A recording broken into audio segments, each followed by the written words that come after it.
ये छात्र नेता रहे हमारे साथ, हमारे जूनियर है और मिल के चला जाता है। आतंकवादी थोड़ी है, जनप्रतिनिधि है। डेमोक्रेसी के अंदर, लोकतंत्र के अंदर इन चीजों के लिए कोई स्थान नहीं होता। अब 300 किलोमीटर वापस आऊंगा, मुझे क्यों बुला लिया? अब नहीं मिलने दे रहे और जेल नियमों की बातें कर रहे हैं। कैसी बातें कर रहे हैं? अरे डेमोक्रेसी है, तुम तनख्वाह लेने वाले लोग हो, मालिक को बंद। ये बात हुई थी और मुझे नरेश मीणा जो छात्र नेता रहा, हमारा जूनियर रहा, मिलना था। आज नरेश जी मीणा से मिलने के लिए आया था। मेरी डिप्टी साहब से, जेलर साहब से बात भी हुई थी और इन्होंने मुझे कह दिया आ जाओ मिल लो, कोई दिक्कत नहीं। अभी आप मना कर रहे हैं। मैं डीजी साहब से भी बात कर रहा था, डीजी गोविंद गुप्ता जी से बात हो नहीं पाई मेरी। नरेश जी मीणा कोई आतंकवादी नहीं है, छात्र नेता रहे हैं, जनप्रतिनिधि है, जनता इनको पसंद करती है। ये उप बाई इलेक्शन मैंने भी लड़ा था यहाँ से और इस चुनाव के अंदर हमने भी बढ़िया चुनाव लड़ा, नरेश ने चुनाव अच्छा लड़ा। सरकार ने जम के अपनी मशीनरी का दुरुपयोग किया और उसके बाद ये गलत तरीके से मशीनरी का बेजा दुरुपयोग करके हम लोगों को हराने का काम किया। कांग्रेस तो हमारे साथ फाइट में थी। अरे क्या हो गया? कांग्रेस तो हमारे साथ फाइट में नहीं थी हमारे साथ। ये तीसरे नंबर की लड़ाई लड़ रही थी कांग्रेस सभी जगह। और जिस तरीके से 3 महीने से आज इस जेल के अंदर डाल रखा है, 3 महीने से छोटा सा लपड़ थप्पड़ का सा मामला था जिसमें संगीन धाराएं लगा दी, ईवीएम का राजकारी का वादा का लगा दिया और एसटीएम ने जिसने गलती की उसके खिलाफ कोई कार्रवाई नहीं। आज नौजवानों के साथ जगह जगह उठा उठा के पुलिस दबिश दे रही है, नौजवानों को उठा के जेल में डाला जा रहा है। ये भजनलाल सरकार की अन्याय की पराकाष्ठा है और आज लगभग 3 महीने 13 तारीख को हो जाएंगे जेल में डाले हुए उनको। और उसके बावजूद ये जिस तरीके से सरकार ने, पुलिस ने और लोगों के घर तोड़ दिए, लोगों की गाड़ियां जला दी, लोगों के साथ मारपीट की, ये सारा इस लोकतंत्र में इन चीजों के लिए कोई जगह नहीं है। ये डबल इंजन की सरकार जिस तरीके से दादागिरी कर रही है, तानाशाही कर रही है, इनके खिलाफ आज मैं मिलने के लिए आया था। सिर्फ सामान्य मिलना चाह रहा था, कोई टेररिस्ट नहीं है, मिलना चाह रहा था। और उस मिलने के मामले के अंदर जेलर साहब ने जो किया, इसका मुझे पता नहीं क्यों नहीं मिलने दे रहे। मैं तो ये छात्र नेता रहे हमारे साथ, हमारे जूनियर है और मिल के चला जाता है। आतंकवादी थोड़ी है, जनप्रतिनिधि है। डेमोक्रेसी के अंदर, लोकतंत्र के अंदर इन चीजों के लिए कोई स्थान नहीं होता। हम इसके खिलाफ प्रोटेस्ट करेंगे। विधानसभा का घेराव 25 तारीख को, उससे पहले भी मैं अभी बात कर रहा हूं लोगों से। अब इसके खिलाफ पदयात्रा निकालेंगे उड़ियारा से, यहां से और जयपुर तक। और सरकार की इस जो ये दमनकारी नीतियां हैं, जो नौजवानों को रोजगार की बजाय मुकदमे लगा रहे हैं, इस सरकार की इस दमनकारी नीति के खिलाफ हमें इनकी ईंट से ईंट बजाने का काम करेंगे।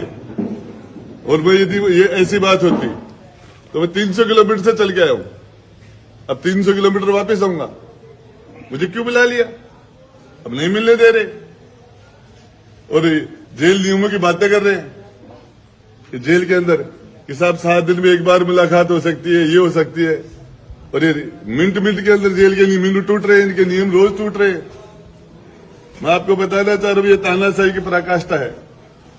ये सरकार, ये पुलिस नाजायज नौजवानों को सताना बंद करे, नाजायज झूठे मुकदमे लगाना बंद करे और इस तरीके से जनप्रतिनिधि के साथ ये किया जाएगा तो ये राजस्थान का नौजवान सड़कों पर आ जाएगा। पता चल जाएगा 25 तारीख को राजस्थान की विधानसभा के सामने क्या होने के लिए जा रहा है। और पता नहीं जेलर साहब की क्या मजबूरी है, डिप्टी साहब की, मैं सस्पेंड हो जाऊंगा, मेरे पर ये प्रेशर है, मेरे पर ये दबाव है। और जेलों के अंदर क्या क्या करते हैं बेचारे, मुझे सबका मुझे पता भी है। जेल में कई बार मेरा आना जाना अंदर भी रहा है, तो मैं ये चाह रहा था कि मैं अभी भी कोशिश कर रहा हूं, शायद जेलर साहब मुझे मिलने दिए तो ज्यादा बेटर होगा, और नहीं मिलने देंगे। इनकी पता नहीं क्या मजबूरी है। मेरे यहाँ नरेश मीना से मिलने से कौन सा बम ब्लास्ट हो जाएगा? क्या हो गया? यही इसके बाहर भी तुम्हारे क्या है? अंदर की बात है। परिसर के अंदर क्या है? अंदर नहीं जाने दो, वहां लगा दो ना बैरिंग, वहां लोग लगा दो, ऐसे थोड़ी होगा। वो अंदर से कह रहे क्या हो गया? कौन सा बम फट रहा है? क्यों नहीं मिलने दे रहे? क्यों नहीं मिलने दे रहे? कैसी बातें कर रहे हैं?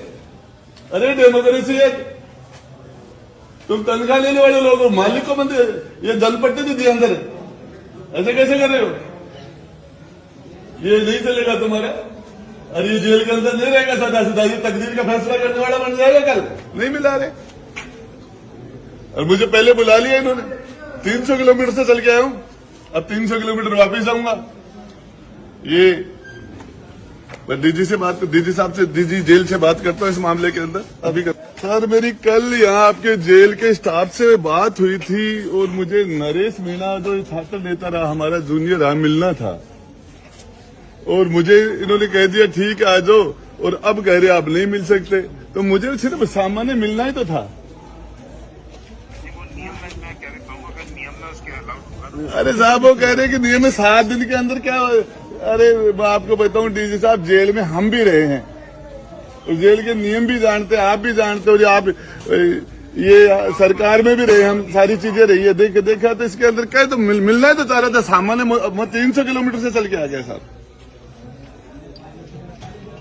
और यही इसके अंदर जो सामान्य मिलने में कहाँ दिक्कत आ रही है? नहीं मुझे नहीं पता, मैं उसको अपील करूंगा, नियमानुसार अलाउड है तो बिल्कुल मिल पाएगा। अब वो कह रहे, मैंने पूछा था कि साहब 5 दिन 4 दिन पहले कोई फला आदमी मिल के चला। जो भी नियम है वैसे करेगा, स्ट्रिक्टली मैं नहीं बोला, ऊपर से भी सभी जगह से बात यही है जो स्ट्रिक्टली आप मैं 300 किलोमीटर से चला के आया हूँ। सामान्य आपके पर वो डीजी आपके जेलर साहब को बैठा देना, उनके सामने बात कर लेंगे। कोई आतंकवादी थोड़ी है, ठीक है, राजनीति के अंदर चलती रहते ऐसी चीजें। साहब बोलना, आप निवेदन करना मैं आया हूँ, 300 किलोमीटर चला गया हूँ डीजी साहब। चलो ठीक है, आपकी क्या मजबूरी है, सरकार ने कर रखा होगा सब। आप डीजी जेल भी हो सकते हैं, डीजीपी भी हो सकते हैं, लेकिन डीजी जेल बैठो, आपकी तो मजबूरी है ही। DGP sorry